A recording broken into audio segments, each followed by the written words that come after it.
Merci à tous, bienvenue dans cette édition du journal à l'âme de l'actualité. Réponse et l'investissement pour une croissance et une gouvernance performante en Afrique et les thèmes autour duquel 6 panélistes, parmi lesquels le vice-premier ministre Daniel Mukoko Samba et la gouverneure Fifi Machuka Saini se sont apaisantis jeudi 21 mai 2026 à l'occasion de la deuxième journée de la 7e édition du Katanga Business Meeting 2026. C'est un élément donné par nos confrères de la cellule des communications du gouvernement provincial du Lualaba. Après l'ouverture de la 7e édition du Katanga Business Meeting 2026 à Kolwezi, les travaux se sont poursuivis jeudi 21 mai 2026 dans la salle des plénières de l'Assemblée provinciale, cadre retenu pour accueillir ces grands forums économiques réunissant dirigeants d'entreprises, investisseurs et experts en entrepreneuriat autour du thème « Investir dans un futur durable pour une Afrique qui gagne ». Au total, 6 panélistes sont intervenus autour du thème « Repenser l'investissement pour une croissance et une gouvernance performante en Afrique ». Le vice-premier ministre, ministre de l'économie nationale, Daniel Mukoko Samba, a mis en avant l'importance du corridor de Lobito pour l'ouverture économique de la République démocratique du Congo à travers le Lualaba, tout en réaffirmant l'accompagnement du gouvernement souminois au projet porté par Fifi Masuka Saini.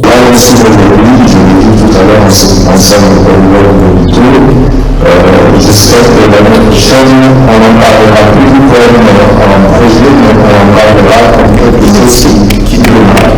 Le rapport de partenariat stratégique, récemment signé aux États-Unis d'Amérique, nous impose de venir à certains rythmes. Et le président de la République tient à ce que les deux continents et la République démocratique du Congo vraiment soient responsables, sérieux,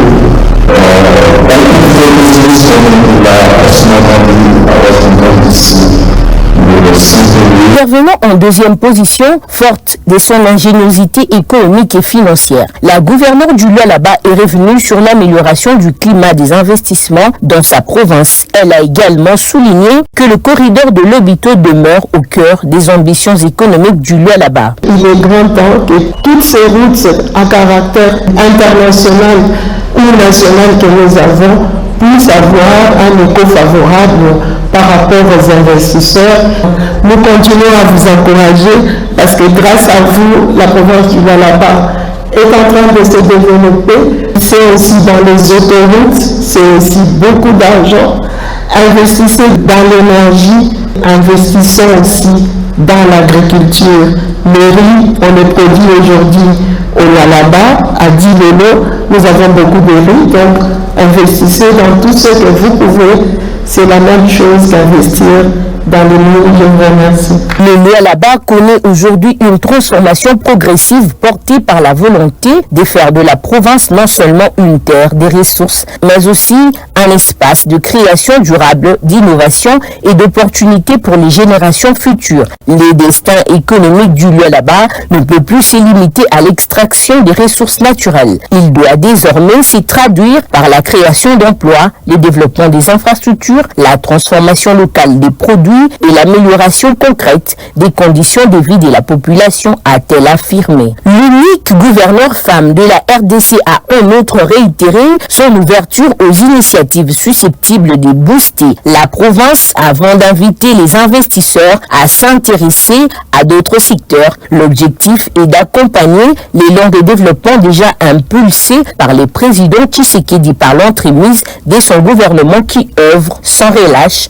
pour ouvrir davantage l'économie provinciale. Plusieurs autres intervenants ont mis en avant les opportunités d'investissement et la création d'emplois en République démocratique du Congo. Le vice-premier ministre Daniel Mukoko Samba, le ministre national de l'Emploi et du Travail Ferdinand Massamba et la chef de l'exécutif provincial ont ensuite visité les stands.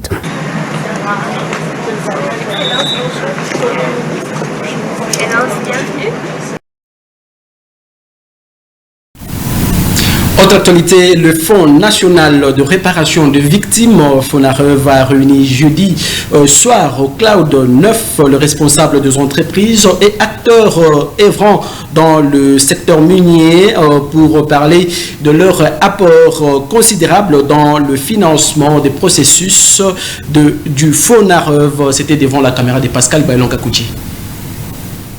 Plusieurs invités de marque ont répondu présents jeudi soir 21 mai 2026 à Cloud 9 à l'appel du directeur général de FONAREV, Patrick Fata. Le Fonds national de réparation des victimes de violences sexuelles liées au conflit et des violences des crimes contre la paix et la sécurité de l'humanité, FONAREV, a réuni les acteurs miniers Lualabé en marge de la 7e édition de Katanga Business Meeting pour réfléchir autour du thème « Redevance minière ». Un outil de transformation sociale. Ici, la redevance minière joue un rôle important dans les actions de FONAREV, a précisé son directeur. Aujourd'hui, la quantité de la redevance minière affectée au FONAREV joue un rôle essentiel dans la mise en œuvre de nos actions.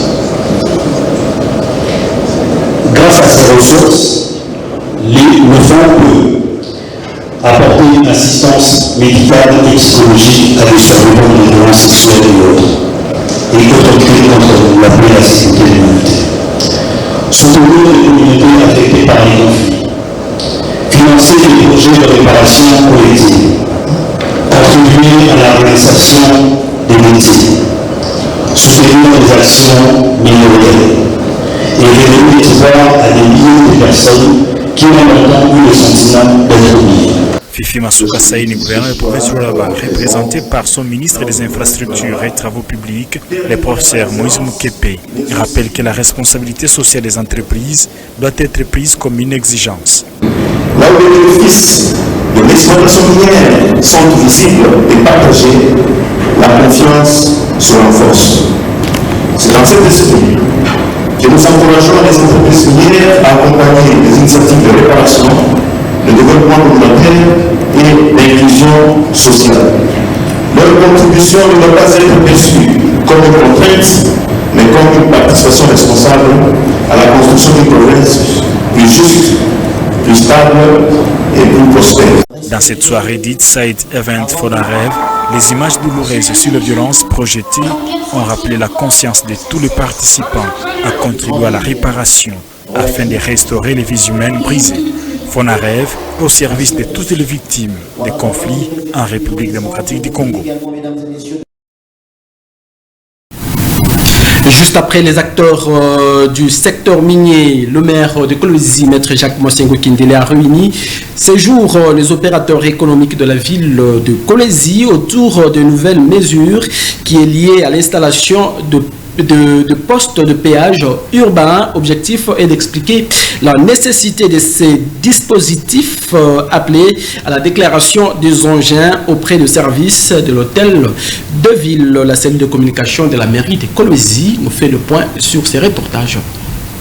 Après avoir reçu les acteurs du secteur minier, le premier citoyen de Kolwezi, Maître Jacques Mosengo Kindele, a reçu ces jours les opérateurs économiques de la ville. L'objectif de la rencontre était de leur communiquer les directives relatives à la création et à l'instauration de nouveaux postes de péage à Kolwezi, ainsi que d'expliquer leurs nécessités. La salle de l'hôtel de ville de Kolwezi a servi de cadre à cette réunion. Présidée par les patrons de Kolwezi, étaient également présents son adjoint Farid Amopodil et les membres du conseil urbain de sécurité. Sur un ton paternel, Maître Jacques Mosengo Kindele a lancé un appel aux opérateurs économiques de sa juridiction afin qu'ils déclarent leurs engins auprès des services de l'hôtel de ville de Kolwezi. Cela permettra que les paiements s'effectuent dans un climat de collaboration. Le maire de la ville nous a invités pour échanger autour d'une question essentielle. Le péage urbain, après discussion, nous sommes sortis ravis autour de tout ce qui a été dit et les opérateurs économiques se disent prêts à pouvoir emprunter ce pas. Nous apprécions la démarche entreprise par M. le maire, le fait qu'il a voulu d'abord inviter tous les opérateurs économiques afin de partager avec eux par rapport à la perception de la taxe sur les péages urbains. C'est ce que nous louons beaucoup, M. le maire de la ville de Kolwezi. Ce message a été bien accueilli par les partenaires de la mairie de Kolwezi. Dans un esprit démocratique, chacun a pu donner son point de vue. À l'issue de la rencontre, ils ont salué la démarche entreprise par les patrons de Kolwezi, dont le but est de moderniser la forêt urbaine. Du reste, nous sensibilisons toujours à tous les opérateurs économiques d'emboîter les pas de M. les maires de la ville de Kolwezi, parce que tout ça c'est pour la perfection de notre ville de Kolwezi, la ville que jusque-là nous la trouvons très propre. Il y a des catégories et les montants à payer pour chaque taxe au niveau des péages. Par rapport à ce qui a été pris comme décision, c'est une bonne décision. Moi je l'encourage. Moi j'encourage cela. À partir de cette taxe, on peut quand même nous arranger les routes et puis diminuer aussi les embouteillages. L'instauration de nouveaux postes de péage relevant de la compétence de la mairie de Kolwezi, son autorité numéro 1, Maître Jacques Massingo Kindele, veut à ce que le véhicule qui circule dans la ville se conforme aux dispositions de régulation mises en place pour assurer la bonne circulation des marchandises et la sécurité des usagers.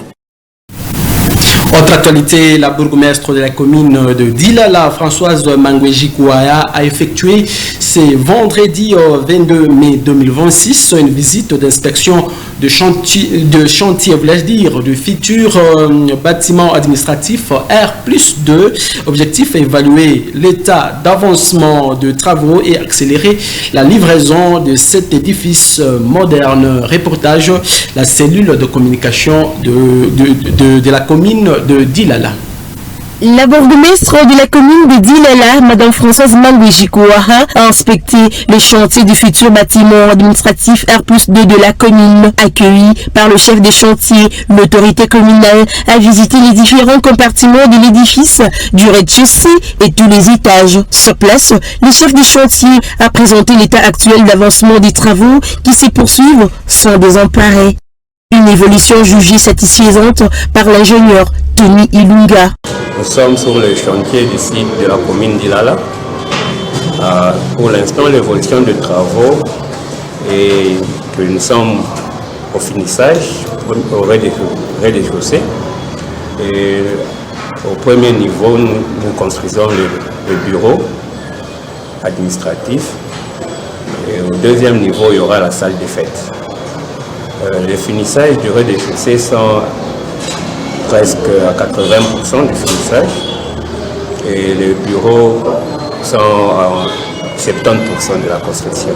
Nous avons commencé avec les carreaux, nous faisons les plafonds et nous avons commencé avec la peinture d'un peu. Nous avons mastiqué déjà, on a fini avec le mastic du rez-de-chaussée. On a fait le finissage à l'extérieur, le plafond, qui est à peu près à 90% ici. On met aussi les grillages, les fenêtres aussi, on a commencé à poser aussi. Soucieuse de voir ces bâtiments modernes remis aux agents de l'administration communale dans un bref délai, Françoise Mangweji Kouaya a donné des instructions claires pour accélérer les rythmes des travaux tout en garantissant la qualité de l'ouvrage. La bourgmestre a également formulé plusieurs recommandations afin que cette infrastructure réponde pleinement à sa vision de modernisation des services administratifs de Dilala. Cette initiative, rappelons-le, s'inscrit dans la matérialisation de la vision du président de la République, Félix Antoine Tshisekedi Tshilombo, en collaboration avec les autorités provinciales. À ce jour, les travaux exécutés par une entreprise locale s'affichent déjà à un taux de réalisation estimé à près de 80%. Un réseau de vendeurs de stupéfiants et boissons à forte dose ont été arrêtés par l'autorité communale de Manika ce vendredi 22 mai 2026. Ces derniers seront conduits au ministre de l'Intérieur. Plus de détails dans ces reportages de Peter Kainguez et Stella Moisé. Le bourgmestre de la commune de Manika, Maître Thierry Sambumba, accompagné des conseils communaux, se sont rendus sur l'avenue Polo, situé au quartier Munuka, pour arrêter les personnes qui sèment l'insécurité dans cette partie de la municipalité. Au cours de ces descentes, l'autorité communale Thierry Sambumba appelle la population à dénoncer tout mouvement suspect afin de lutter contre l'insécurité et faire régner la tranquillité dans sa juridiction.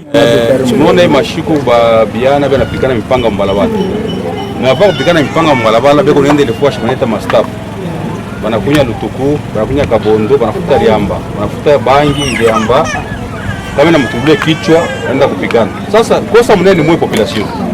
Ile fwashi biko organiser vente ya liamba na madrogue. Mwamusha kuyo mtu signale. Wana baki leo bari mipika au leta tuangalie. Vous devez kusignaler mafwashi ya mabangi tubabame mtu. Ndio kai hapa vijana. Tunawapata mustafu mwe kufuta liamba, uki babipiki ndio tunawabamba. Maintenant, il faut moins de population kuanzia leo. Kama unapata fwashi mkartie yenu, peko nganda ya Liamba na Malutuku, il faut tusinyalishe tukue tubabambe avant balewe bashikiriwe. Hakuna problème. Aba tuenda nabo kwa ministre, atawasambisha bi watenda ku prison. Rappelons que ces présumés malfrats arrêtés ont été conduits au ministère de l'Intérieur. Et parlons éducation, les élèves de la section maternelle du complexe scolaire Caïma ont effectué une visite guidée dans les installations de la radio-télévision Manika. C'est vendredi 22 mai 2026. La connaissance de moyens de communication modernes était leur objectif principal. C'est un reportage de Chris Moulunga et Michel Kamea.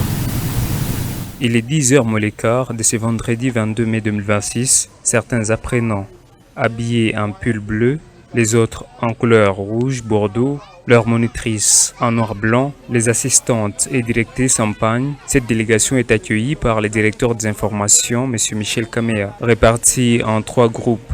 La visite démarre par la salle de réception, puis les studios radio, qui fait d'office le plateau télé, qui est en plein réaménagement. Ici, ils ont pris connaissance de quelques éléments qui contribuent à la communication moderne, surtout avec la radio et la télévision.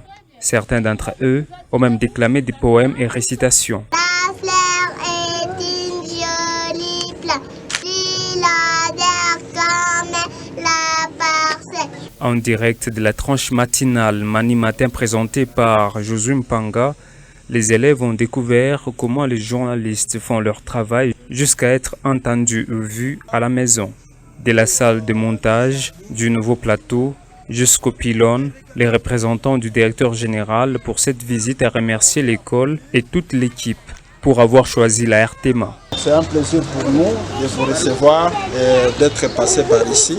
Nous sommes vraiment très contents. Nos amis se sont déployés normalement et ils ont retenu déjà l'essentiel de leur visite. Madame, nous tenons remercier. Au sortir des installations de la radio-télévision Manika, la directrice de ce complexe scolaire, Caïmas, a remercié le personnel pour l'accueil et a félicité les enseignantes pour le travail des réussites abattues. Nous sommes venus palper, découvrir avec les enfants les moyens de communication moderne. Depuis longtemps, j'ai envoyé mes enfants au petit cœur, raison pour laquelle j'ai choisi la RTMA. Coup de chapeau à mes enseignantes. Elles ont bien posé les questions aux enfants et c'est bien passé. La RTMA reste ouverte aux visites pour les personnes, les complexes scolaires, complexes hôteliers, universités et églises afin de palper du doigt ce qui se passe dans le monde médiatique.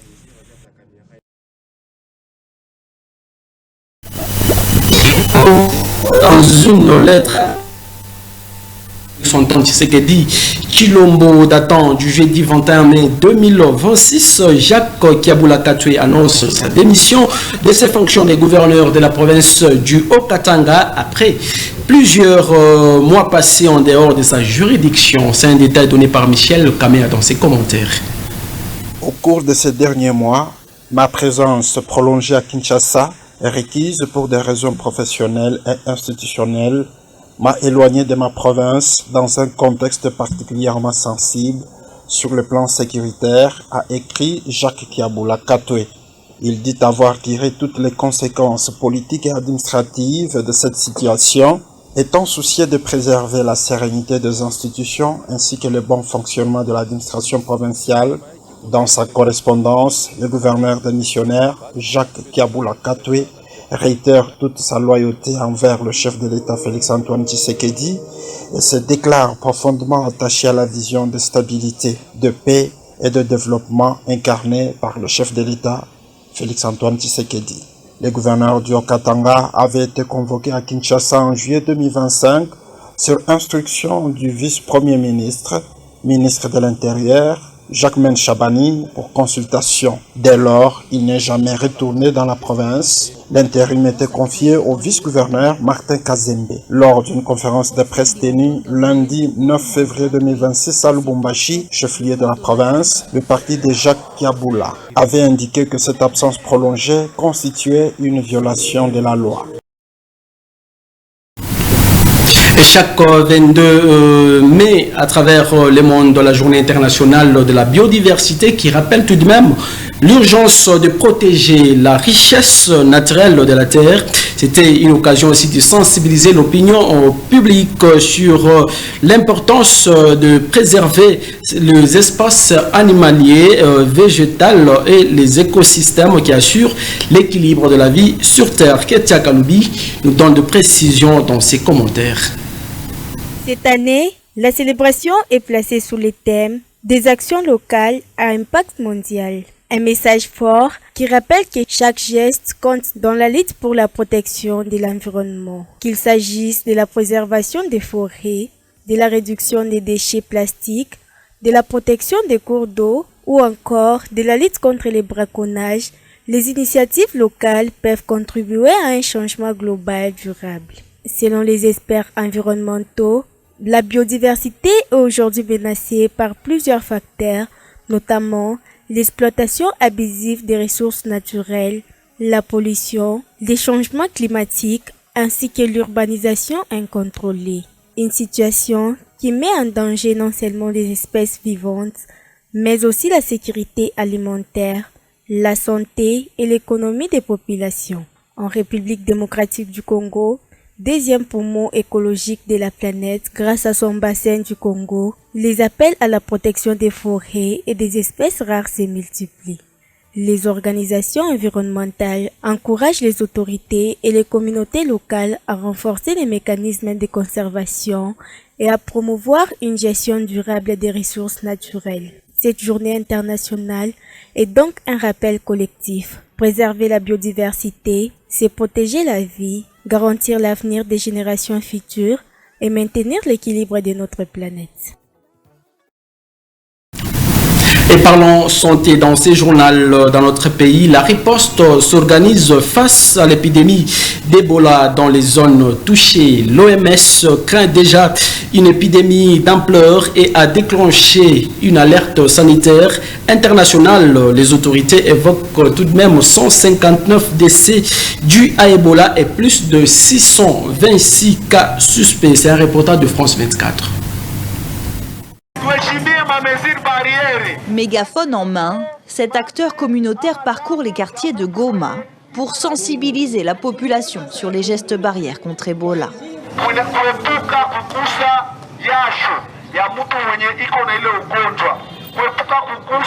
La ville est en état d'alerte.